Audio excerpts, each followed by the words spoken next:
eto Madagasikara tsy anaiky hatramin'ny farany tsy hipetrapotsiny manoloana ny fandevonana ny marina. Taom-pianarana 422 nanamarika ny telo volana voalohany fasahirana ny ray aman-dreny.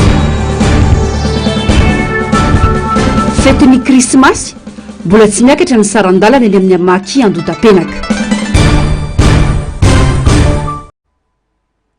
Arivany zoma faharoapolo ny volana novambra taona 2024 manatra ny fiaravana tompoko lasy sy tompoko vavy tonga soa atao anatin'ny fotoanany fampalalam-baovao eto amin'ny fahitalavitra MBS asaina ampanajana ianao anaraka ny vaovao hatramin'ny farany.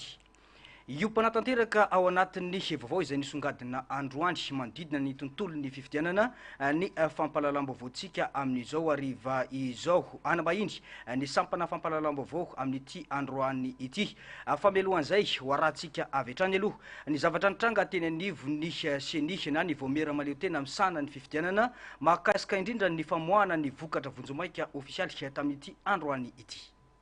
770 isanjato no tany fandraisana anjara ho an'ny fifidianana ho ben'ny tanàna manerana nosy rantaremarika avy amin'ny Geny. Kominina 710 no nahitana fandraisana anjara mihoatra ny 50 isanjato raha toka kominina 730 no latsaka io ta io. Nitombo hoy ny Geny ny fandraisana anjara ny olom-pirenena nandritra ny fifidianana ben'ny tanàna satria 170 isanjato no tahampandraisana anjara tamin'ny taona 2024 ho an'ny fifidianana ben'ny tanàna.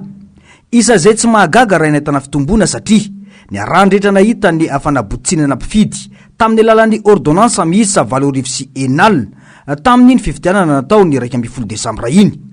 Fisaorana ny fitondram-panjakana no teny voalohany ny avoaka ny filohan'ny Geny raha nandahateny androany. Manamarina sy mampiseho fa mbola miankin-doha amin'ny fanjakana tanteraka ity rafitra ity fa anarantsivery sy tsy azo ialana fotsiny ny hoe maleo tena na hoe indépendant. Isaorana ny fitondram-panjakana isan'ambaratongany zay sy nikely soroka tamin'ny fanoanana sy ny fanomezana ny oentomanana nentina nandavorariana zao fifidianana izao na arabola io na ara-pitaovana. Kolorana fankasitrahana lehibe ireo mpitandro ny filaminana tamin'ny ezaka nataon'izy ireo mialoha nandritra ary taoren'ny fifidianana ka anisan'izany ny fanamafisana ny fiarovana nandritra ny fikirakirana ny voka-pifidianana. Raha ho an'ny faritany Antananarivo manokana dia fantatra fa niakatra hatrany amin'ny 470 isanjato no tampandraisana anjara ka 170 isanjato ho an'ny Analamanga fotsiny. Ny lalàna no namerin'ny Geny amoaka ny vokatra vonjomaika androany raha ny fanazavana. Tsara nefa ny manamarika fa mbola tsy tokony ho tapitra ny fepotona nazahoan'ny Geny mikirakira ireo vokatra saingy izao navoaka androany raha toka hatramin'ny 20 ny volana Desambra no fotoana omeny lalàna azy ireo. Nahitamboka ny tokoa ny ezaka ara-teknika rehetra natao hanafainganana ny fikirakirana ny voka-pifidianana. Satria raha 10 andro aorian'ny fandefasany RCRMV ny pli farany no voatondry ny lalàna fa fepotona farany tokony amohan'ny Geny ny vokatra vonjomaika araka ny voalaza ny 470 amin'ny lalàna fehizoro 20 tsipika aotra folo tamin'ny faraka amin'ny folon'ny volana May 20 dia tsy niandry izay fotoana faran'izay zahay fa dia izao anio 20 Desambra izao zany no natao ny any faritany Antananarivo ary hovitaina hatramin'ny alatsinainy 20 Desambra 2024 izao ny amin'ny faritany hafa. Nilaza hatrany ny filohan'ny Geny fa vonona ny fampiresaka sy fiampiaino amin'ireo izay manakina momba ny fomba fiasan'izy ireo. Mandeha ihany koa anefa ny fampafantarana mialoha fa tsy voatery anovan'ny vokatra ireo tsy fatomombanana amin'ny baribary nandritra iny fifidianana ben'ny tanàna iny. Mila ny fampiaino anefa satria tsy voatery hanohitohina ny voka-pifidianana na ny fahamarinana ny lasa-bato avokoa zay rehetra everina fa tsy fahatomombanana misokatra ny adihevitra ny amin'izany. Tsy ny fanalavitra tamin'ny vokatra niparitaka teny amin'ny tambajotra serasera ny vokatra vonjomaika navoaky ny Geny androany. Ny kandida larana voalohany Ndrina Razanamasy nahazo aotra faingo 720 isanjato.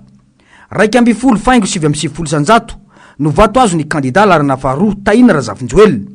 Ray faingo 7 sanjato kosa no an'ny candidat larana fahatelo Joseph Martin Andriamapionina.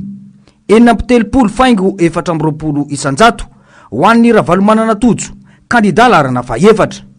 Aotra faingo 5 isanjato kosa no vato azo ny candidat larana fahadimy Monja Roindefo. 5 faingo 7 isanjato no vato azo ny candidat larana fahenina Gaskar Avensoa. 7 faingo 4 isanjato kosa no vato azo ny candidat larana fahafito Arlala Ramanantsoa. Tsara moa ny manamarika fa ny tribonaly misanany ady atao amin'ny fanjakana no amoaka ny vokatra ofisialy. Izay ny amin'ny vokatra ofisialy fanezaka izay mpanao gazety na makafaka sy nanadiady ny filohan'ny CENI tamin'ity androany ity manoloana indrindra ireo tsy fatomombanana maro lafy izay nitranga nandritra iny fifidianana ny tanterahana ny faraika amby folo ny volana desambra lasa teo iny naningizingizina ny filohan'ny CENI ho an'ny androany fa tsy nafantatra ary tsy nahita ireo tsy fatomombanana maro be. Ndao raha tsika ny fanadidina sy ny tadi-baovao mahakasika izany. Toy izao no porofo mampiseho fa feno tsy fahatomombanana ny fifidianana izay natao ny 2 desambra lasa teo. Toerana maro no nahitana bileta vita marika mialoha na bulletin précoce. Ankoatra izay, ny fahitana vatandehilahy mpitandro filaminana no mena fahefana ifiteto Antananarivo na dia tsy avy eto an-drenivohitra aza ireo no andian'olona ka tokony tsy afaka nandrosabato teto.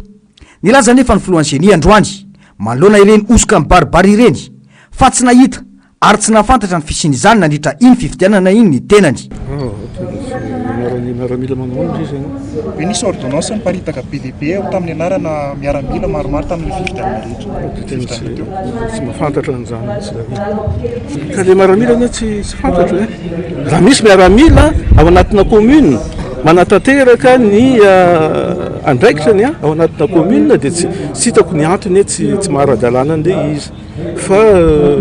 eto moa nareo miteny hoe miaramila za tsy mahafantatra izy dia miaramila tisika ho teneny sa mahafantatra anareo ianareo. Nilaza hatrany ity filohan'ny CENI fa efa novalian'izy ireo araky ny andraikiny ny fitarainana izay nataony antokotiko Madagasikara. Raha tsy haivina nefa dia tsy nahazo valy teny mazava ny teo anivony antokotimy ary tsy omena ny lisitra avy amin'ny ordonnance izay nangatan'izy ireo nandritra ny fahatongavany resy olo tena ny antoko. Inona moa le fitarainana ohatra mbatena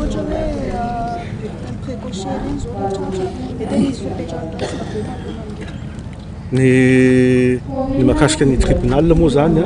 dia any amin'ny fitsarana raha ohatra ka nisy fahatrahana an'izany angamba dia any anivon'ny tribunal no tokony hitondrana ny fitarainana raha ohatra ka nisy zay zavatra zay. Toy ny fitarainana anie dia efa izy no nitenenina teo hoe zay mahakasika ny CENI dia efa nezana no mena valiny teto anivon'ny CENI, zay tsy mahakasika ny CENI dia tokony manatony anivon'ny fitsarana. Tsy ny antokotimy mahandry no nahita tsy fahatomombanana fa teo koa ireo antoko hafa izay nametraka fitoriana ankoatra ireo antoko politika dia samy nanamarika satria nahita osoka sy tsy fahatomombanana koa ireo mpanaramaso fifidianana toy ny safidy ny KMF kuna hoe izay efa namaky batsilana ireo tsy fanaran-dalàna nisy. Arak'izany dia mitodika any amin'ny tribonaly misanany ady atao amin'ny fanjakana indray ny mason'ny mpanara-baovao ankehitriny. Vita iny ny adidin'ny CENI fa andrasana kosa izay ho avoaka ny tafo. Araka ny fanambarako tery am-piandohana dia manambahiny ny sampana fampalalam-baovao amin'izao hariva izao ny solombavam-bahoaka Andriamampandry Totosoa izay ao anatiny antokotiko Madagasikara voafidy tamin'ny anarana ny firaisankina teny amin'ny boriboritany fahenina. Miarabanao député Tongasoa eto amin'ny plateau ny MBS amin'izao hariva izao. Miarabanao tompoko ary miaraba ihany koa ny vahoaka malagasy rehetra izay manaraka direkta zany na mifantana izao vaovao izao ary ihany koa ireo izay mpanaraka amin'ny Facebook zany na eto atoerana na any ivelany. Avy hatrany dia tonga dia fanontaniana Andriamatoa solombavam-bahoaka ino ny valiteny nataon'ny filohan'ny CENI ho any androany ianao isan'ny délégation hitako teny atoerana nanao an'ilay karazana hoe remarque na fanamariana manodidina indrindra zay hoe tsy fahatomombanana tamin'iny fifidianana iny. Inona no azonao ambara manoloana ireny teny nataon'ny filohan'ny CENI ireny? Mampalahelo ary matezitra raha ohatra hoe filohan'ny CENI no miteny mandainga zavatra tahaka ireny. Mba olona ohatry ny ihany ianao Andriamatoa filohan'ny CENI dia asanao ny mandainga sy manodina resaka zany a eo anatrihan'ny mpanao gazety a zay nivoaka ny teninao a tao anatin'izay iza de avavolombelona satria nisan'ny teny foana ny tenako a eny amin'ny seny ary niala ny enina ny fampiresaka ary nanazava hoe izao nge a ny zavatra iadetavinay raha manao ordonnance zany a dia tsy maintsy misy requête atao zany aiza zany zay requête zay fa maro be reo ordonnance zay tsy misy requête tsy araky ny lalàna zany be da be ny zavatra hoe nangatahana tany a mba ahafahana miara-miasa zany satria fantatra fa hoe be da be ny osika nisy a tao anatin'izy efa nazavany tamin zareo zany fa hoe misy ny osika sy ny alabato alohan'ny fifidianana de efa teny zay miresaka ary efa makeny moa zay a dia na zay tsy raisina na zay raisina zany a fa dia tsy mahafapo mihitsy ny zavatra nalehany teny dia mahagaga zany a ny teniny teo hoe tsy milala osika sy ny alabato efa nampisehonay andry zareo mihitsy fa hoe be da be ny zavatra tsy manjary nisy a tamin'iny fifidianana ary iny nandritry ny nazahoana ny fahaleovan-tena dia ty fifidianana be n-tanàny ty a no feno osika indrindra ary zay nanao an'izay a dia tsy maty manota eto amin'ny firenena ary fanitry be ny firenena ny olona nanao a an'izay alabato zay ary io a tsy vitany hoe mpitondra any ambony any nanao azy na ny fanjakana fa eo ny seny ary eo ihany keo a reo sipokotany rehetrarehetra manerana ny Madagasikara sy ny lefiny indrindra fa teto Antananarivo renivohitra zay tena hoe nanao ny ataony zay nirahana zany a nanao an'izany osika sy alabato zany koa dia namalina azy zany de hoe aza mandainga aza vadika ny resaka fa tena malatsara ianareo senia fa tsy nandeha amin'ny loany na ny resaka gaborazy be da be ny lista ny précoce zay natao tao anatin'ireny a lista électorale eritreto hoe zay ny fidy tamin'ireny fifidianana solombavam-boaka reny dia be da be no tsy voasoratra anatina liste électorale satria raha teto Antananarivo renivohitra zany no jerena zay solombavam-boaka na voafidy zay hita maso mihitsy zany izy a voapirofo de zay ny fidy an'ny tena zany teto Antananarivo renivohitra dia ny akamaroany dia tsy voasoratra zany tataon'izay lisy mpifidianana zay ary nisy koa lisy mpifidianana hafa mihitsy zay nataondry zareo tao anatin'izay zany zany isan'ny tena osika zany eo ihany koa zany a ny karam-pifidianana misy karam-pifidianana be da be mihitsy zany zay nataondry zareo a dia anaran'olona sorasoratra zareo nefa tsy mifandraiky zany a amin'ny adresy le olona zay mipetrako am'le fokotany zany ve de hita tompona andraikitra am'zany koa zany ny sifo-pokotany zay tsy afa miala ary tadidio fa zay nanao osika dia voarany lalàna igatra zany a eto amin'ny tany sy ny firenena koa dia am'ty ndray mitotoraka ity zany a dia tsy amela mahazo itsony izahay satria raha mbola tany misy lalàna eto Madagasikara de efa tafahoatra mihitsy zany a ny zavatra natao a tao anatin'izay akoatra ny ordonnance zay zay amanarivony amanarivony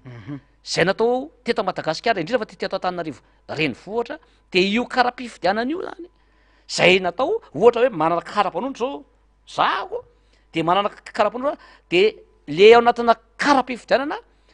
tsy mitovy ny anaran'le olona anatina karam-pifidianana sy anaran'le olona anatina karapanondro de alefa fotsiny le olona fary zareo any zany no mandray an'lisy ao anatin'izay akoatrin'ireo olona avy any amin'ny distrika hafa any amin'ny faritra sy ny miaramila zany a sy ny sandary zay saina mifidy zany a ao anatin'izay zany no midika hoe be da be ny osika zay natao tamin'ity indray maky ty a ary indrindraindrindra zay tseken'ny vahoaka ary tseken'ny Antananarivo renivohitra indrindraindrindra zay renivohitra Madagasikara zay hoe tena natao mihitsy zay tsy alan'ny candidat numéro 4 itojo Ravalomanana no ny fatahorana ao anatin'izay a ka de tena natao mihitsy zany zay tsy nalany azy ary ray tsy afa miala am'izao ny seny tompona andraikitra am'izao ny seny ary fahavalo-pirenena ny seny ary tsy hita am'ty ihany e fa hatramin'izay fifidianana zay nisy ary fa tam'ty zany ny seny tena nanao ny ataony mihitsy ary ny fanjakana koa zany de anisany tena hoe nanao ny ataony a tamin'ity ndray maky ty zany a ka de tsy anaiky an'io tsony ny vahoaka zao zay miresaka amin'ny tena de tena hoe tsy manaiky an'io zay tesitra ny vahoaka malahelo ny vahoaka ao anatin'izay ary ny vahoaka zany dia manerana mihitsy amin'ny mahasolom-bavam-bahoaka ny Madagasikara hoe voafidy hoe monsieur le député tsy mety tsony te ao anatin'izay. Alohan'ny dirako manokana am'le kana boriboritany fahenina de tiako iverenana kely ilay fanazavany seny teo hoe efa novaliana araky ny tokony ho izy ianareo a tao anatin'lay fangatana zay efa nataonareo afaka mijoro vavolombelona ve député hoe inona lay karazana ohatra hoe fangatana nataonareo a tsy nazahoana valiny teny anivony seny tena lainga ho aly ny se zavatra nanangatale de tsy misy valiny raha rive raha pitso hoe zay foana zany nangatahana ao anatin'le izy fa tena tsy nisy valiny na nyray ary na sy zavatra anakiray ary de tsy nisy valiny zay ny tiako tena aminao zany a mba hoe ny vahoaka hoe ty seny ity mihitsy ny tena hoe miray petsapetsa amin'ny fanjakana ary tsy mahaleo ten'zany reo ao anatin'izay tsy mahaleo ten'zany reo seny reo ka ny vahoaka zany a de tesitra am'zao fotoana zao a ary efa fantatra mihitsy zany a fa nisy eny zany no manao ny zavatra rehetrarehetra mba tsy aombiaza ny fifidianana tamin'ity hidray pitoraka ty ary voalaza teo a hitatsika maso teo na ny société civile ny rehetra zany a ny kamefokony hoe ny safidy be tabe no comité international be tabe no miresaka aminay a resy lahatra daholy hoe tsisy ty fifidianana zay nisy teto a Madagasikara ity fifidianana be ny tanàna ty zany a de be tabe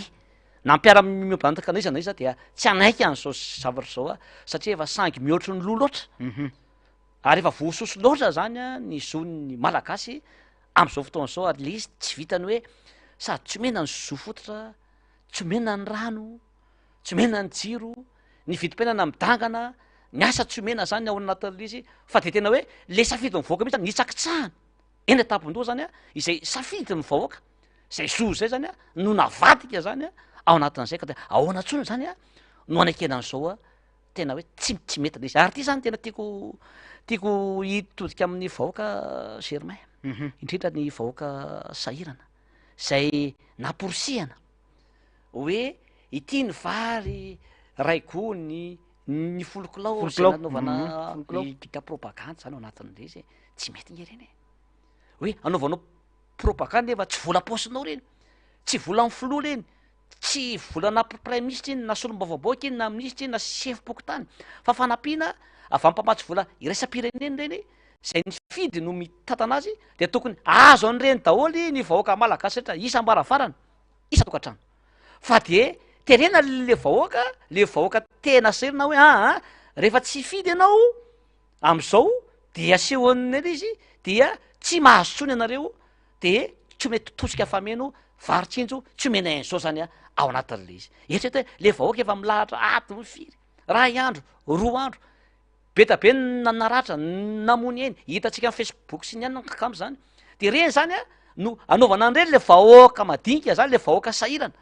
nefa reny a zoan'ny vahoaka reny na azo an'ireny vola tsosaitsika nge reny e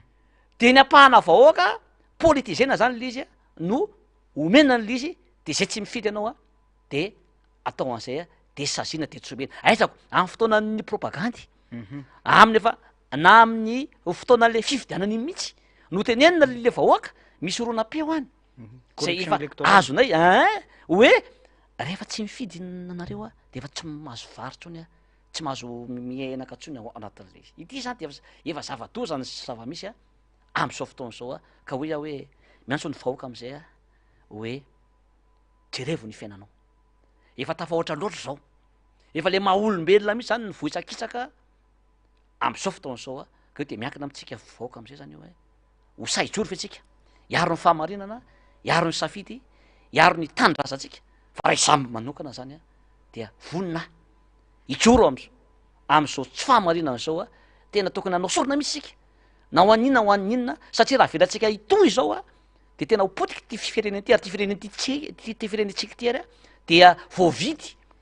ho lasan'ny afy ty rehefa mandeha nyresaka zany a ao anatin'izay ka de inona tsony zany mahafirenenantsika inona tsony malagasy atsika zany a fa dia lasan'ny vazaha daholy a lasan'ny mpitondra daholy zany a mahatsika ny atsika ao anatin'izay de jerevitsika nge ny olona zao any Komoro zao de jerevitsika nge any Komoro zao misy rivo-doza tapaka daholy ny jiro ny rano any noho le rivo-doza be fa eto amitsika mbola tsy tonga koa le rivo-doza fa naririny io naloha ataony io tapaka foana ny jiro sy ny rano zany hoe efa tena le maizy atsika mihitsy hoa nefa atao tsinitsinitsika vo maika le zoatsika zany nitsahana ohatra n'zao ka ohatsa hoe mitsangana am'izay ry vahoaka fa tonga zao ny fotoana ijoroantsika eratany tady deo fa tsisy maresy herim-bahoaka zany tsisy maresy herim-bahoaka zany jerevy ny tolona zay natao eratany fa rehefa vahoaka no mitolona maneho ny atezeriny dia tsy misy tsony zany mpitondra mampijaly vahoaka zay raha ny zavatra nitranga tamin'ny raiky amby folo desambra iny no somary tany saiko kely andriamatosolom-bahoaka teo ny resaka hoe ordonnance ny resaka ordre d'émission ny bulletin précoché bourrage d'urne liste électorale zay ny arretena tamin'ny ny faranana tamin'ny fadimy amby folo ny volana meny nampiasaina nefa be dehibe tsy tafiditra tao anatin'ny liste ho an'ny boriboritany fahenina manokana inona tamin'ireo no tena zavatra nitranga satria nisy ihany ko ny hoe ordre d'émission miaramila avy an'ny Moramanga Ambositra avy an'ny amin'ny tapany avaratry ny Nosiny any tonga nandatsabato eto Antananarivo tamin'ireny fotoana ireny inona tamin'ireo zavatra ireny tena tranga teny boriboritany fahenina reo rehetra voalazanao reo dia nisy daholo ary sy tamin'ny boriboritany fahenina reo fa tamin'ireo fa indrindra teto Antananarivo renivohitra tamin'ireo ka boriboritany misa enina reo dia nampiasaindry zareo daholo reo ordonnance moa zany de fa amanarivony tao anatin'le izy eo ny lista électorale zay voalazako teo zany sy ny rehetrarehetra ary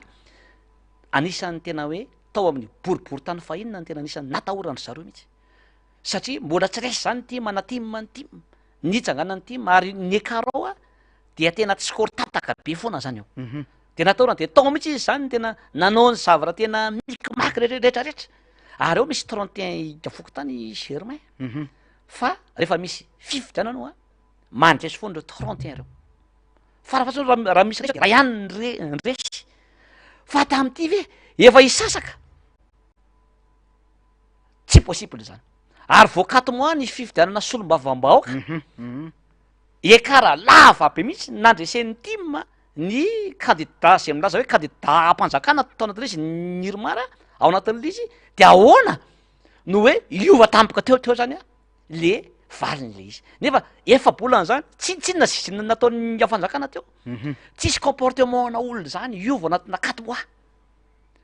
tsisy toetran'olona zany iova anatina 4 mois na hoe fijerin'ny olona zany ka na hoe isy miracle be mihitsy ao anatin'le faritra anankiray na karaky anankiray na fokotany anankiray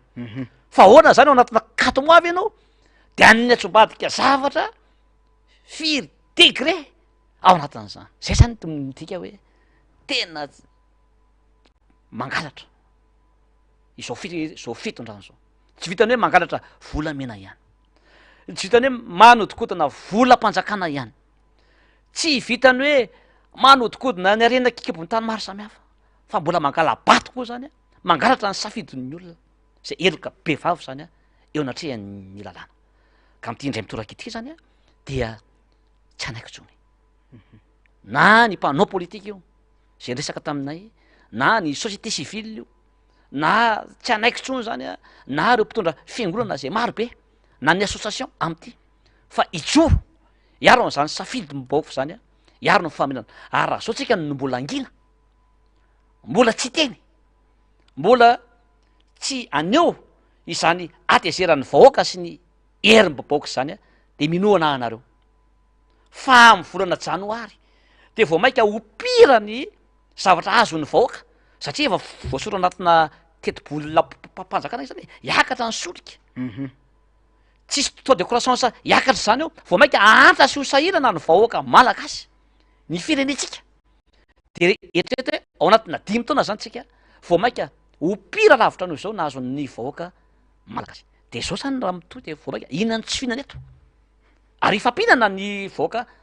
malagasy ao anatin'zany ka endrasana ve ho faty eto daholo ve isika menakavy zay tsika voitsoro eritreto hoe zazakely telo volana efa-bolana roa taona ny fiarahamonina misy any tena eny ambo manarina tena pesaka ranony mba sotsona ale rano sotsona angeazay loha ranon'olona nosotsona anatin'le fa misy microba riny zay sono anatina ray andro ontsangeny fonao mba manana fony tempiany ve reto mpitondra atsika reto za rafa misakafo ny olona am'izao fotoana zao tsy miasa lasa mangalatra daholo ny vahoaka am'izao fotoana zao de mbola sano ve manodina ny safidiny olona fa ny olona mitaky fanovana fanovana veke no tetavina no tetavin'ny olona hoe mila miova zao mpitondro zao mila miova ny fomba fitantanana ny firenena ka nahoana no angalarina ndray ny safidin'le olona ao anatin'le izy ary ianao nge raha mba navita zavatra naninone fa voamaika ianao mampantatra an'le olona sy mana voamaika ho fahasaranana mianjatany vahoaka ao anatin'izay ka tena dia manao antso ho an'ny vahoaka itonga zao ny fotoana afatsika maneho ny firaisakina manambatra ny hery ry vahoaka malagasy mitabetsana ny mamba ary mbola verika any fa rehefa mitambatra ny vahoaka ny herim-bahoaka maneho ny firaisakinatsika mitodika am'ireo kandida rehetra koa zay milaza fa ty tanindrazana ity fireneny ty alefasoany daholo ny ambo ataovy any ambany sesa any ambany latabatra ny ambo fa atao vita amin'ny vahoaka am'izay ary le vavasy zay natao hoe ity zahay miaro ny safidim-bahoaka miaro ny tolona ary mbola noho ny tolona zay ny matesana atra am'izay izao ny fanehoana azy ny tsy fanekenao zao fanitsakitsahana nataon'ny seny zao zao fanitsakitsahana nataon'ny mpitondro zao fa zany ny masompanahitsika hoe tonga ny fotoana ijoroan'ny vahoaka mamalagasy tsy ampafiry ny tolona zay natao tamin'ny 72 io tamin'ny 91 io tamin'ny 2002 io fa raha mitambatra ho isika de tafitany tolona am'izao fotoana zao reo ny tsy fahatomombanana andre matosolombavambahoaka ianao isan'ny vavolombelona nahitan'ilay tsy fahatomombanany fa iny lay efa nataony ny antokotiko madagasikara tao anatin'izay satria ny fantaniana petraky ny vahoaka andre matosolombavambahoaka de hoe somary nanginginareo taorian'lay fivoahana vonjomaika voalohany a ny vokatra zay nataony seny reny tsy nangina fa ny asany tim ary fahendrena napetraky ny filoha raha valomanana amin'ny mpikambana amin'ny tarika de hoe itsika dia miasa mijery ny voaka ary manaja ny ara-dalàna tsy nangina akory fa ny asa mangina nga no ilazako azy ny teneniko anao hoe ny asa dia efa nanaritra izay omaly ny requête na ny fitoriana miaraka mpirofo maro be zay natena tany amin'ny tribunal administratif anisan'ny délégation natao ny tenako tao anatin'izay ary io koa zao de mahagaga natao anatin'izy ao anatina tetiandro a mazavatsara de tokony mbola manatra amin'ny 26 décembre ny seny anaterana an'izany fa inona loatra reny namaika de tonga de natao androany izy a de navoaka satria nahoana tonga de voavaliny ngely izy mazava be satria maika ary zareo matahotra zareo fa arakaraky ny mahela azy a de mivoaka daholo ny osika retrarehetra sy ny olona mijoro vavolombelona tamin'ny alabato de may ambolona ozy ny fitenenana dia maika tsy faingana de amoaka le valy le izy zany ao anatin'izay io na vovoakanao maly io na androany io na rapitsy io marina tsy mba maty tompoko ao anatin'izay izany nge de hita taratra ao anatin'le izy hoe misy zavatra mihitsy zany eto a tena hoe tsy fanajana ny lalàna velona ao anatin'le izy fa naninona inona de mamaika loatra terenina komasaka fotsiny le izy hoe tsy maintsy avoaka androany le izy nefa mbola manatra amin'ny 26 décembre le izy ary calendrier piaina de nazava mihitsy efa voasoratra hoe amin'ny 24 no avoaka le izy efa calendrier efa mipetraka zany de naninona indray zany a novaina tampoka do ninona pression zay nahazo anareo ry senia mazava be zao a fa sary bakoly anareo ao anatin'izay ka hoy a hoe fantatry ny vahoaka misy anareo tsiraray avy fantatra ny vahoaka ny alianareo tsiraray avy ka hoy za hoe tsy manendrika anareo ve ny conscience anareo amy zavatra ataonareo zao e be da be nge feo ienay e misy namana nge mititenanay e amin'ny mpitondra am'izao hoe zao nge ny zava-misy anatin'izy fa atahorana mihitsy zany tojo ravalomana an'izany fa rehefa tonga ao zany tojo ravalomana an'izany dia avita zavatra zany de matahotra hoe rehefa eo zany dia anongana an'izao fitondrano zao de atahorana mafy de atao daholo zay zavatra rehetra zay hoe tsy alany azy zay nke mahafoanareo e mahita volana alohan'ny biby anareo ao anatin'izay fa izao zany ny vahoaka dia milina fanovana ny vahoaka dia tsy anaiky lembenana intsony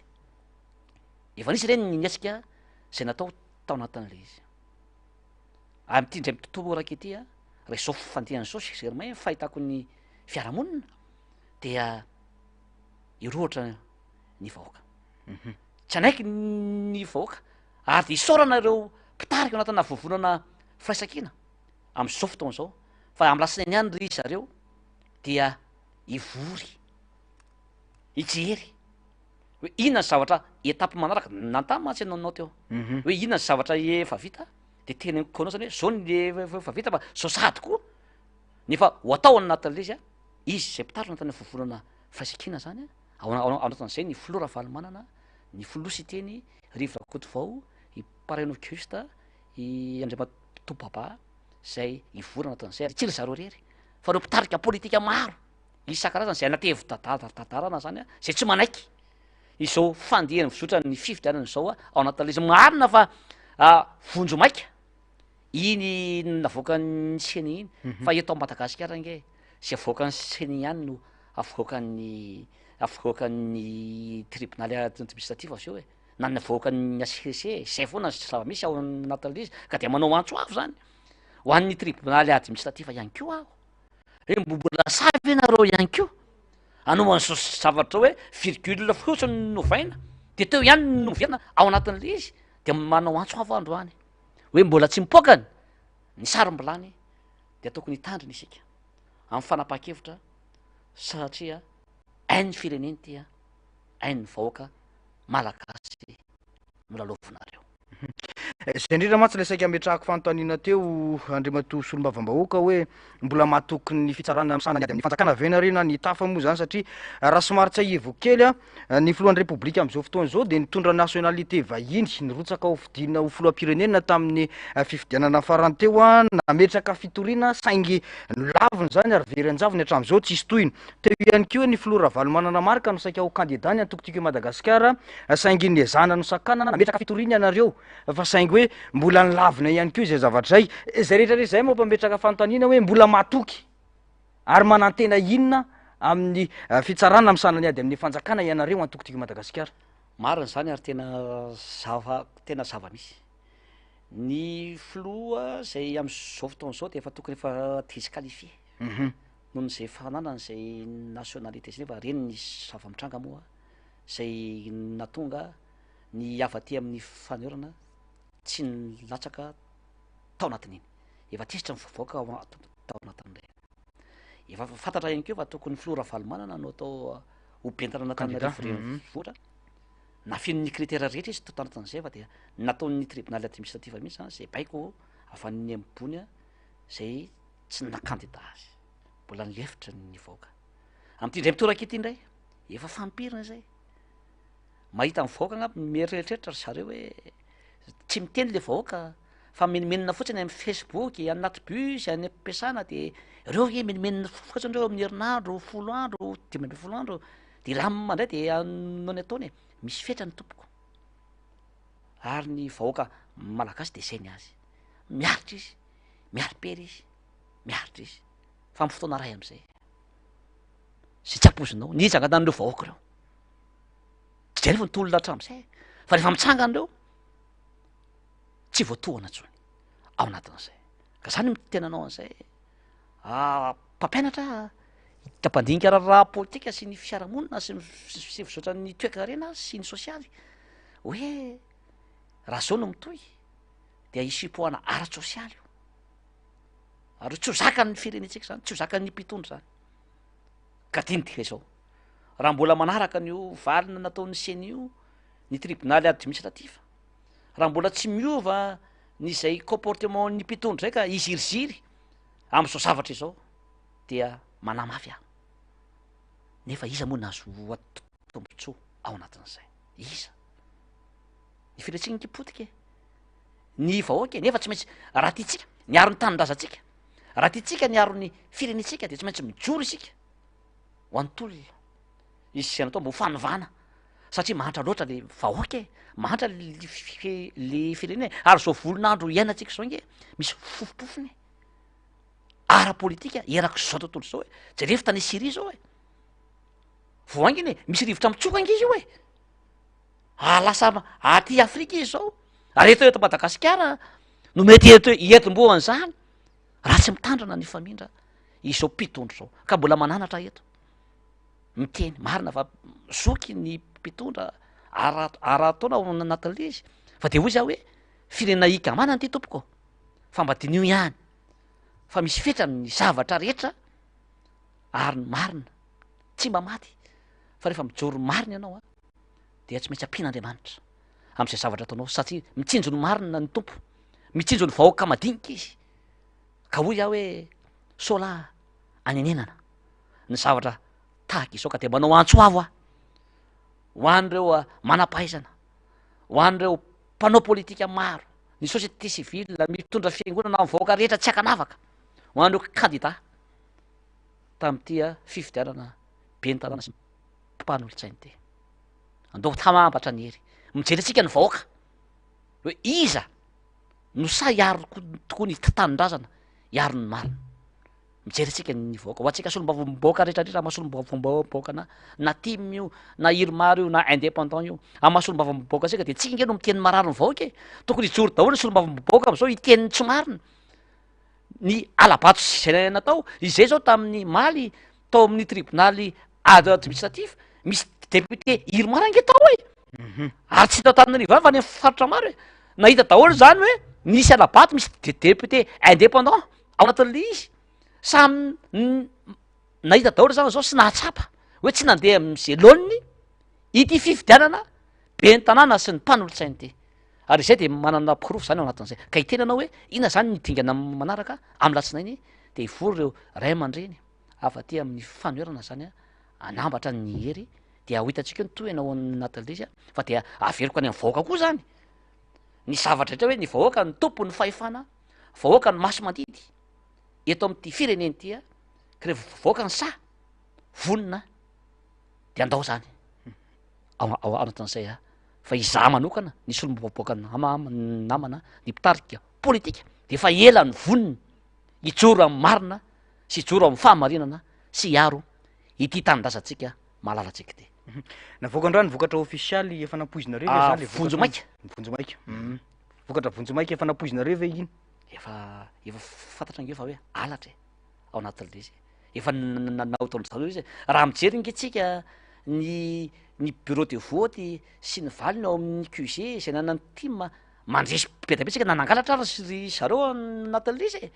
fa de navarda ny akitsarahany zao le izy zany a ao anatin'izay raha mijery nge tsika tokony ho disqualifie reo candidat iromara ty tanany revohatra io tam'ireny fil zany hoe candidat mpanjakana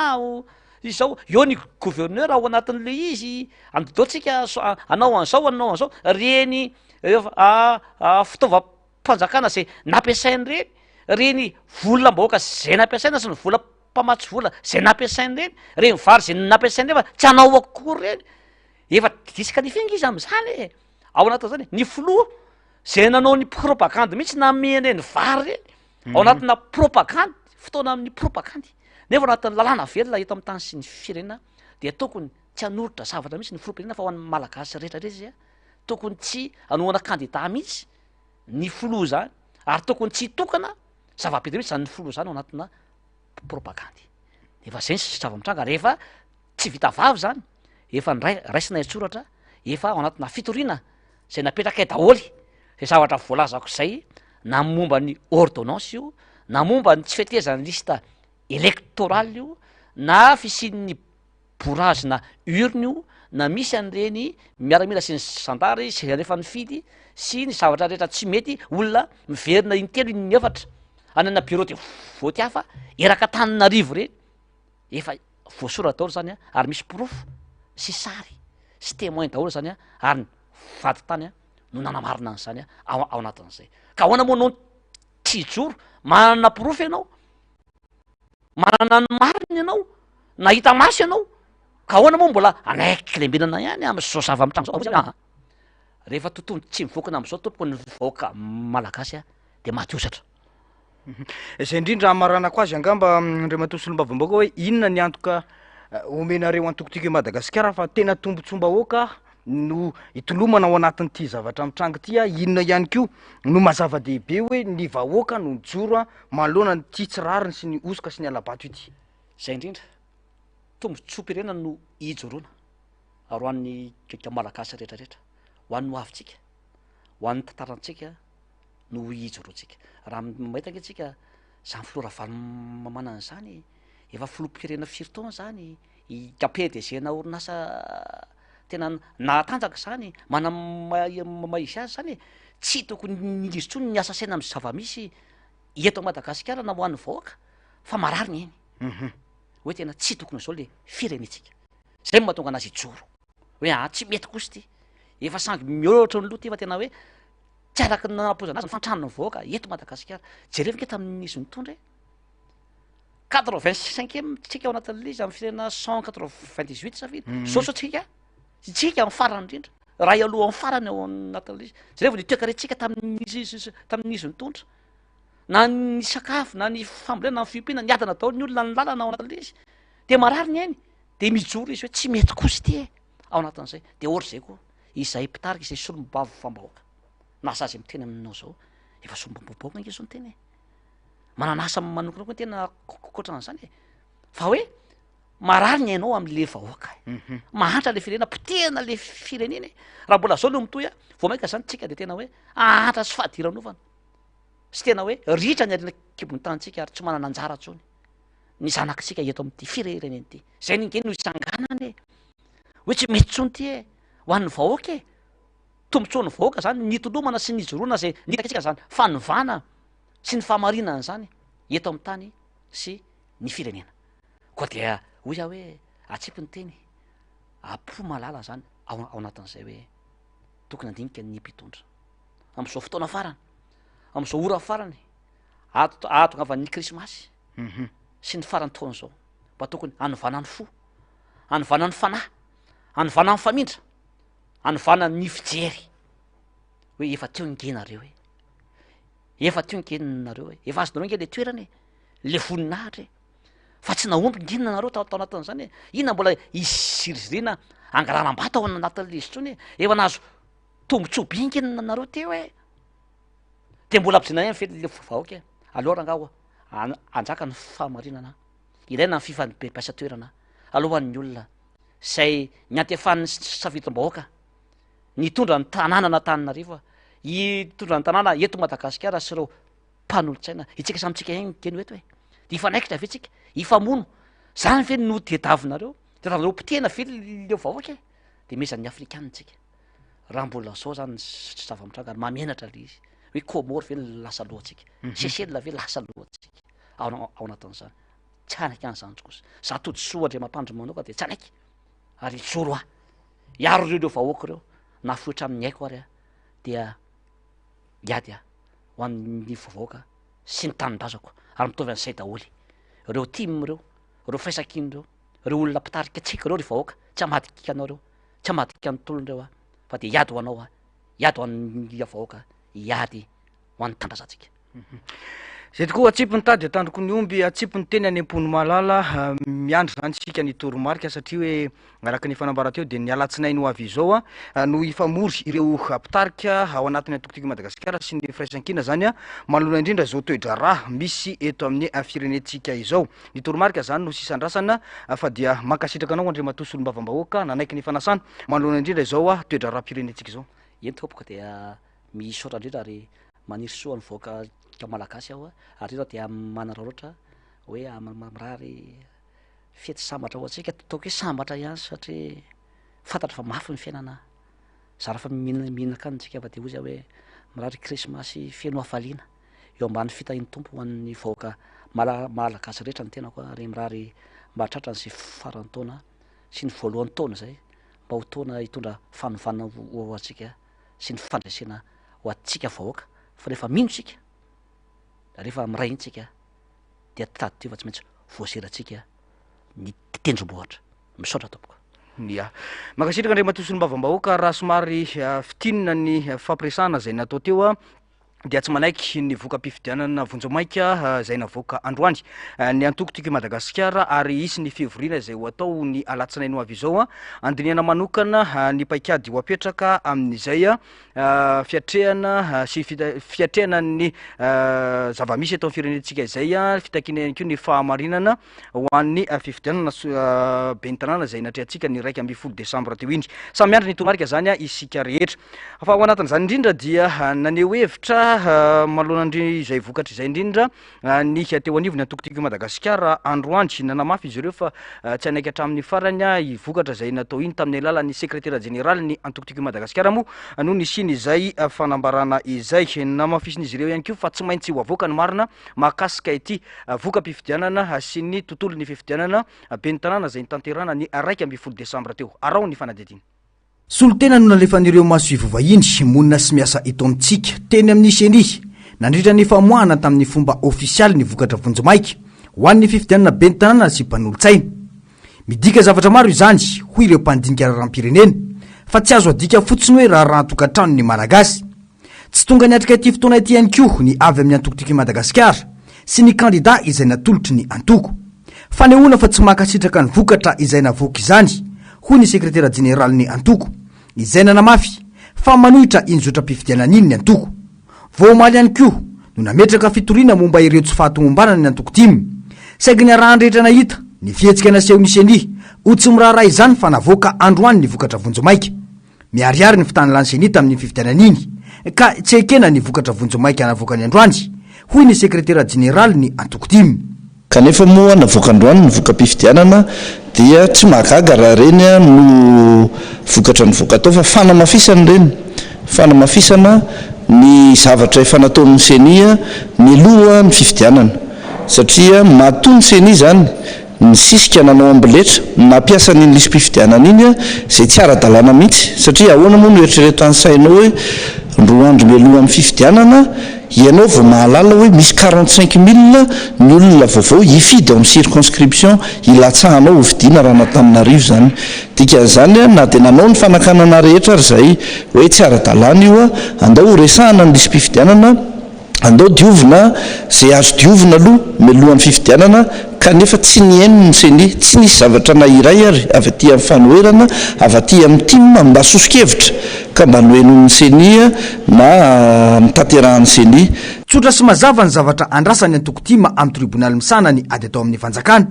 hoy atrany ny sekretera général ny antokotima Marina Randriamasinoro ka raha mivoaka ireny voka-pifidianana ireny tsy mahagaga satria zavatra efa nomanina zany ny fifidianana iny zany efa nomaniny ny seny mihitsy efa nomaniny fitondram-panjakana ary efa nomaniny ny rafim-pitsarana ihany koa ampandresena ny kandida am-panjakana dia manoloana an'izay dia efa teneniko ihany anefa fa izahay ety amin'ny antokotiky Madagasikara tsy hipetra-potsiny akory na hitazana fotsiny ihany reny tsy fanarahan-dalàna sy fanaovana ambiletra amin'ny fifidianana ireny fa mbola mitodika aminareo vahoaka ihany zahay raha nandrotsaka kandida zay raha natao tsinitsinina ny safidy tamin'ny 1 ny volana Desambra iny tsy ny antokotima ho no resy sanatry ny vava ary tsy ny kandida anay fa iarahantsika mahita fa Antananarivo no hitsakitsahana tampon-doha raha rahampirenena ity ka tsy azo avela fotsiny amin'izao hoy atrany ny fanamafisana itsoratra amin'ny farany ny antoko hiado an'ny fivoahan'ny tena fahamarinana tamin'iny fifidianana iny ny vahoaka an'Antananarivo zany efa zavatra efa tsarary ny zavatra misy ankehitriny efa fanaovana ambiletra ka raha manontany nareo hanao inona zany ary anaiky ve ianareo dia mitodika aminareo vahoaka satria tsy aferan'ny timarery ny fifidianana sy ny raharam-pirenena fa aferan'ny vahoaka ray manontolo betsaka ireo tranga mampametra-panontaniana ny antoko tamin'ity resaka voka-pifidianana ity iray amin'ireny ny zava-nisy tao amin'ny komina talatany volonondry nandresy ny kandida natolotry ny antoko raha ny vokatra navoaka ny SRMV rehefa niakatra teny anivony senia nefa izany dia niova ny vokatra andrasana arak'izany ny fivoaran-draharaha sy ny toy ny fivoriana izay ho ataon'ny antokotima ny alatsinainy izao araka nefa voalaza teo izay ny makasika ny tontolon'ny fifidianana sy ny hotoy ny raharaha eto amin'ny firenetsika indrindra fa eto Antananarivo renivohitra moa zany taoriny ny famoahana ny vokatra vonjomaika izay nataon'ny seny androany iny fa ivadika raha fombavao hafa tanteraka isika manodidina indrindra ny tontolon'ny fitaterana vitsy ireo mpiala sasatra mivoaka sy miditra ny renivohitra raha ny eny amin'ny topo fiatotsonana maki Andotapenaka amin'izao fotoana izao saika ireo mpividy entana avy any amin'ny faritra no betsaka mifamezivezy hatramin'izao raha ny fanazavana izay nataony tompon'andraikitra ho fiatrena ny fety Herendoza dia nanome fampiofanana mialoha ireo mpitatitra rehetra ifeny lalàna ny fifamoivoizana isoroana ny loza indrindra ny fanamafisana ny fisiriana ara-teknika ireo fiara ny eo anivony ity tobo fiatsonana ity ando miaratinina eo amin'ny sarsyn-dratsariny Mathieu Princy. 5 andro mialoha ny krismasy vitsy ireo mpiala sasatra mivoaka sy miditra ny renivohitra hitarafana ny fahifamovidin'ny rehetra izany indrindra ny fantrana lalipaky eo amin'ny isa-tokantrano mifantokana amin'ny sakafo andavanandro ny akamaroany olona fa tsy mivaky loha amoaka vola andehanana miala sasatra na misy azy izany tsy ny rehetra no afaka miala ivelany tokantranony saika ireo mpividy entana avy any amin'ny faritra no betsaka mivezivezatra amin'izao tsy niova ny sarandalana fa izay mbola misoratra eny amin'ny tabla ao ihany ho ny fanamafisana ny tompon'andraikitra tanjona ny tazomana ny sarandalana mba hitsinjovana ireo mpandesy ny mpivezivezy ny sarandalana aloha hatreto dia misy ny voasoratra eo amin'ny tableau dia izay voasoratra izay no efain'ny mpanjifa efain'ny rehetra izay koa ny tanàna andrehetra satria mba hanao fa mandrehatoerana mialoha satria matetika rehefa amin'ny fotoana akaiky izay vao samy miazakazaka daholo dia lasa be dia be le olona tonga eny amin'ny tompo-piantsonana dia mety efa tsisy toerana intsony dia mety trangany mety ho fanararotana sy ny ohatra dia raha misy zany fanararotana izany dia afaka manatona ny tompon'andraikitra ireo izay hoe tratran'izay hoe fanararotana amin'ny resaka sarandalana izany na eo azy izany miomana tony isan-taona ny tompon'andraikitra eny amin'ny fiantsonany taxi brosy hiatrana ny fety amin'ny alalany fampitomboana ireo fiara-miasa mitatitra olona sy entana isoroana ny mety ho fatsiantoka raha teo amin'ny mpitatitra sy ny kooperativa dia tsy mifidy fa entina avokoa na entana na olona raha ny tombanana dia mety hoe hiakatra hatrany amin'ny 50 isan-jato na mihoatra an'izay ny fiara ao anatin'le andro vitsivitsy izay manakakaiky ny fety zay aloha zany fa amin'izao fotoana izao aloha mbola zay tena hita be le fiatraikany amin'izay fa ny avy any amin'ny faritra miakatra aloha ny hita hoe fa manomboka amin'ny maromaro fanambina petraka ny tobo fiantsonana eto Andotapenaka ny hoe fety Herendoza nomena fampiofanana mialoha ireo mpitatitra rehetra afeny ny lalàna ny fifamoivoizana isoroana ny loza indrindra ny fanamafisana ny fitsirina ny ara-teknika tsy hitera-doza ny tanjona ao anatin'ilay izy dia araka ny teneniko teo foana hoe mba ho fety Herendoza mba ho fety trehana ampilaminana ary ao anatin'izay ihany koa dia ny fahafantarany mpamily tsy hoe tsy mahay mamily izy ireo mahay tena mahay mamily fa ao anatin'izay le hoe fampatsahivana ihany amin'ny atao hoe fitondran-tena ny fahaiza-miaina sy ny fiatrihana ny zavatra eny amin'ny sy zavatra mitranga eny amin'ny lalana dia nisan'ny hoe zava-dehibe izay fampiofanana izay mba ho fiarovana ny ain'ny mpandeha moa ny tena zavatra lehibe indrindra ao anatin'ilay izy toy ny sy ampiariana rehetra misedra olana goavana ny asa-pitaterana eto Madagasikara manambana azy ireo ny viditsolika sy ny avidin'ireo kojakoja ny fiarakodia mety hiakatra tsy resana intsony ny faratsin-dalana izay mampitara azoka ny asa no mbola manimba fiara ka mampitombo ny fatiantoka fa tsy ny fitaterana ihany no misedra olana amin'izao fotoana izao fa isan'izany ihany koa ny ireo mpisehatra amin'ny fandrarana madinika eto Madagasikara antony maro no mahatonga izany raha ny fanazavana izy ireo ka isan'izany ny resaka fienany ny fahefa-mividy ho an'ny vahoaka malagasy tsy atao makivy anefa izany raha ny fanazavana fa ao anatin'ny faharetana no anatanterana ny asa mba hisina tombony hoy ny fanamafisana mpandrarana madinika iray ho an'ity androany ity tady vaovao taona fanararotana ho an'ireo mpandrarana madinika ny vanim-potoana ny fety tahaka izao tsikaritra nefa ny fahasahiranana noho ny fahefa-mividin'ny vahoaka ambany tanteraka noho ny fahasahiranana misy ho ny fanehoan-kevitra tsy mitady fomba hafa ihany koa toy ny fampianana ny vokatra atao sy ny fanaovavana ny zavatra izay atao mba ampisy tombony ho hiatran'ny fanamafisana eo amin'ny resaka mpanjifa marina hoe misy miainany eo amin'ny fahefa-mividy dia anisany ezahanay mpandrarako ny hoe mitady foana hoe ahoana no hanomezana fafako ny mpanjifa na dia misy an'izay fahefa-mividy milatsaka izay ary hoe mitady zavatra tsara nefa ny amin'ny vidiny zakany zareo dia miezaka foana izay mijery an'izay hoe ohatra hoe eo amin'ny resaka parfum ohatra zao hoe mitady mamezaka mameza hoe zavatra tsara authentique nefany amin'ny vidiny mirary dia miezaka mihitsy zay misafidy andreo participant zay miara-miasa aminay. Ny fitafiana ny kilalao no tsikaritra ho mameno tseny andrehetreny amin'izao tsy ambakan'izany ihany koa ny sakafo. Raha ho any ity tsikihany hoe izay no tsidiana ity izao dia nanamafy izy ireo fa misy ny fiainam-bidy atao mba ahafahany rehetra misitraka sy mitondra izay sahaza ny vola. Fiainam-bidy tsy natao mba ahafaty antoka ihany koa anefa raha ny fanazavana. Ny fahefan'ny vidin'ny malagasy amin'izao efa somary ambanimbany tsy dia tena ohatran'ilay teo aloha intsony. Dia izany niezaka izany izay hoe amin'ity marché ity hoe misy tolotra sy fiainam-bidy ho an'ireo mpanjifa mba hoanana zavatra zareo mandritra ny hoe amin'ny vidiny mirary. Mihoatra ny impolo zao izay 63 pour être exact. Dia ahitana karazana zavatra maro dia maro, kilalao, ezaka akanjo, sakafo mandritra ny noely, na amin'ny andavanandro ihany koa ary dia misy eto aminay eo amin'ny impolo izay zany eto rapito sy androany. Eo amin'ny tontolo ny fampianarana kosay indray dia miiba ny fampianarana ambony miamaivana ny vokatry ny tsy fanomezan-danja azy ireo. Tranga ilana fanatsarana miainga eny anivon'ny tokantrano eny anivon'ny fiarahamonina ary ny sekoly mba hipaka eto amin'ny firenena izany indao rahantsika ny tati-baovao sy ny antsiprian'izay.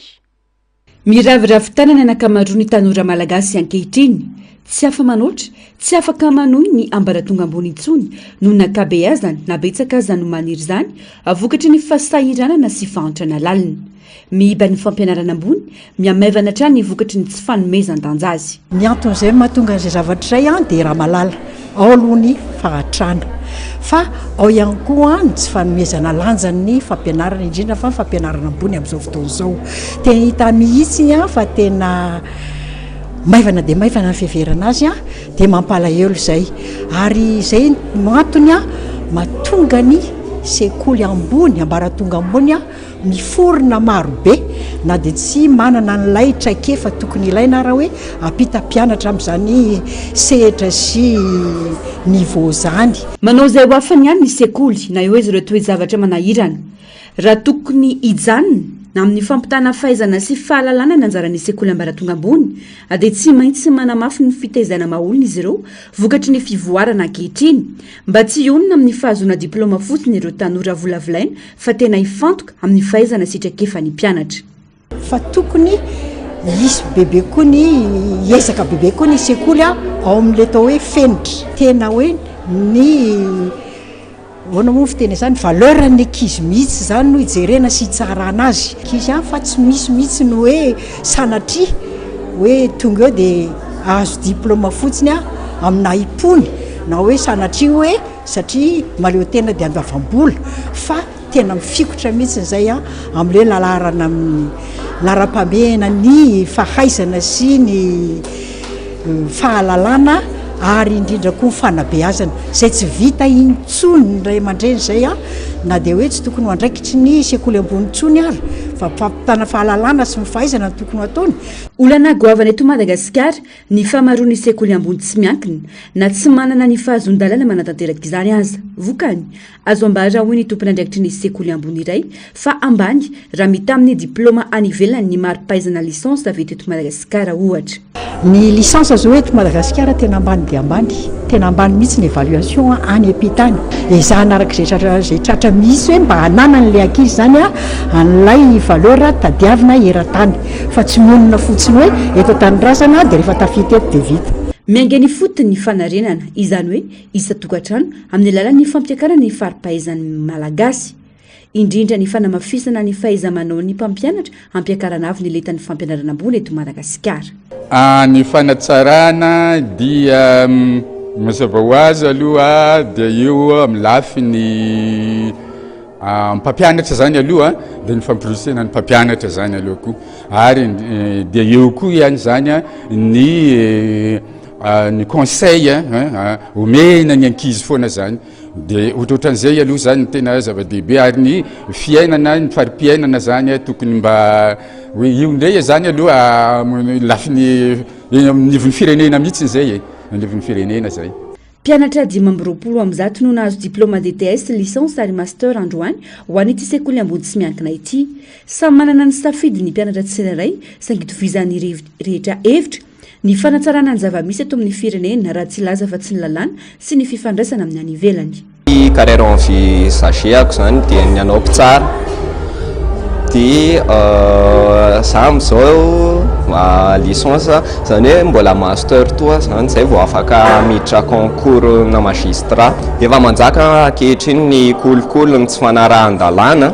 dia zay no natonga na nisafidy an'io filière io amerina indray ireo lalàna ireo.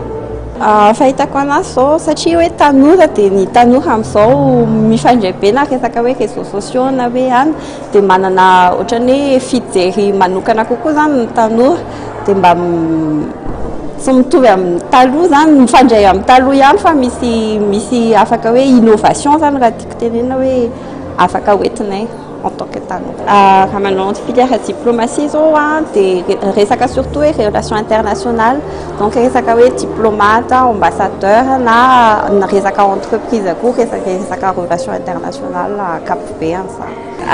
Raha tena izy aloha mbola tsy azo antoka satria ny fanitrisiko zao mba hoe hitondra mba mpiasa mpanjakana, donc ny tena izy zany hoe miankina amin'ny concours na fanjakana fa raha sitrako zany dia hoe hiasa ho fanjakana dia. Ankoatra izay, ankizy 500 eo anivon'ny fokontany marefa ara-pivelomana eto Antananarivo renivohitra no sitraka fanampinarana sosialy avy amin'ny mpianatra amin'ny sekoly ity rahampitso sady famporisiana azy ireo hisihatra bebe kokoa amin'ny fifandraisana sy fanaraha-maso izany ho fanampinan'ny mpiarabelona. Mbola eo amin'izay tontolo ny fampianarana izay hatrany dia ny farana androany ny 3 volana voalohany ho an'ny taom-pianarana 424 sy 524 ho an'ny ankamaroan'ny sekoly eto Madagasikara. Nanamarika izany tamin'ny fanompom-pivavahana hira sy ny dihy ary fizarana bulletin ny fotoana ho an'ny ankamaroan'ny sekoly tamin'ity androany ity. Tsikaritra tao anatin'ny 3 volana voalohany hoy ny taletsekoly ny fahasairana ny ray aman-dreny amin'ny fanefana ny saram-pianarana. Tao rahatsika ny vao makasika izany. Ny farana androany 3 volana voalohany ny taom-pianarana 422 522 any ankamaroan'ny sekoly na miankina ny tsy miankina amin'ny fanjakana. 3 volana nafany sekoly ny mpampianatra, ny mpianatra sy ny ray aman-dreny, ny fampitaiza sy ny fangafantatra. Nanamarika ny 3 volana voalohany ny fahasairana ny ray aman-dreny amin'ny fanefana ny saram-pianarana ara-potoana tsy araka ny tokony ho izy. Tsy maintsy mifara amin'ny fifampiresahana avokoa izany ary olana iombonan'ireo sekoly fa indrindra ireo tsy miankina amin'ny fanjakana. Asa masina ny fampianarana dia efa adidiny raisiny io dia tsy maintsy atao dia fa ny ray aman-dreny koa ny devoiran'ny ray aman-dreny mandoa ny saram-pianarana satria aty amin'ny sekoly tsy miankina. Ny mpampianatra mba manao fety mba misy adidy aman-draikitra dia rariny raha omena karama mpampianatra amin'izao fety izao dia araka teneko teo tena mafy ny fiainana dia misy ny ray aman-dreny ny zavatra azonay atao zany dia fifampiresahana zay ihany mba olana fifampiresahana eo amin'ny sekoly sy ny ray aman-dreny. Hatramin'izay aloha any amin'ny septembre octobre any tena ataontsika hoe ana 25% any manao négociation amin'ny famafisana fiainana hoe teo fa amin'izao famaranana zao dia araka hoe nisy mifampiresahana dia nisy ny ezaka nataon'ny ray aman-dreny. Ny ndanja ny faripaizan'ny mpianatra anjaran'ny sekoly tsirairay no manao ny ezaka ampiakarana ny lentan'ny fanabeazana ka avy andohan-drarao any ity sekoly iray ity ny fanamafisana ny fahaiza-manao ireo mpanabe nandritra ny 2 volana nanombohan'ny taom-pianarana. Isaky ny alarobia nanomboka ny volana septembre isaky ny alarobia arivo zay dia nianatra foana nanao vaky teny nanao vaky boky dia nanao lecture dia nanao dika soratra ho an'ny classe de 4e midina zany hoe manomboka teo amin'ny 11e hatrany amin'ny classe de 4e zay aloha ny ezaka nataonay voalohany satria hita zany ny ankizy fa tsy dia mamaky boky hita ihany koa ny ankizy somary latsa-datsaka ny fahaiza mamaky sy manoratra dia zay aloha zany nitazona nataonay voalohany dia teo zay efa nanao ny examen dia hita hoe examen roa zany zay nataonay mariana dia zay teto amin'ny sekoly edena zany hita hoe misy ezaka ny ankizy. Isan'ireo sekoly tsy miankina zokony indrindra teto Madagasikara ny sekoly Charlemagne ny orina tany amin'ny taonjato faharoapolo izany hoe efa mananika ny 90 taona ny jorony. Nanamarika ny sekoly ny niaina ireo tantara nandalovan'ny Madagasikara nanomboka tany amin'ny fanjanahantany mandraka ankehitriny. Hita ary nosedrana avokoa izay mety ho sakana saingy nanamafy orina ny sekoly ny fitazonany maha kristiana azy. tsikatra kosa nefa ho ny tompona andraikitra ny nazy samihafa na ny kalitao na ny lenta na ny faripahaizany mpianatra tamin'izany fotoana sy ankehitriny ka tany amin'ny 2000 tany a dia tsaronina hoe nivoatra be ny fampianarana programma vaovao ary indrindrindrindra ny fanampiana nahazo fotodrafitrasa zao hitantsika maso eto zao a ny fotodrafitrasa nataon'ny fanjakana tamin'izany fotoana izany tamin'ny alalan'ny ONEP dia tsaroana nandritra izay fotoana 2005 ka hatramin'ny 2010 dia voamaika nyroborobo tsara ny fampianarana fa tsara ho fantatritsika ihany zany taty orina moa dia miezaka foana na nisy fanampiana na tsisy fanampiana avy amin'ny fanjakana dia voatery ny tena zany nanao zay atomombana ny fampianarana ary nosokafana tamin'ny fomba ofisialy androany fankalazana ny 70 taona ka noamarinina tamin'ny alala ny fanompom-pivavahany zany etsika maro no enton'ny sekoly anamarian'izany fotoana dehibe izany hatramin'ny taona 2022 toy ny lobary andasy ny sekoly ny ray aman-dreny fampiofanana maro ary ireo fifananana ara-panatanjahantena ho an'ny sekoly hafa kosa fety-tsekoly no marina tamin'ny fanompom-pivavahana ira sidi ary fizarana bulletin ny fotoana androany nanamarana na ny 3 volana voalohany sy ho fankalazana ny fety ny krismasy mialohan'ny dirana amin'ny fialan-tsasatra faharoa any amin'ny fahafitony volana janoary iray no hanomboka ny 3 volana faharoa ho an'ny ity taom-pianarana ity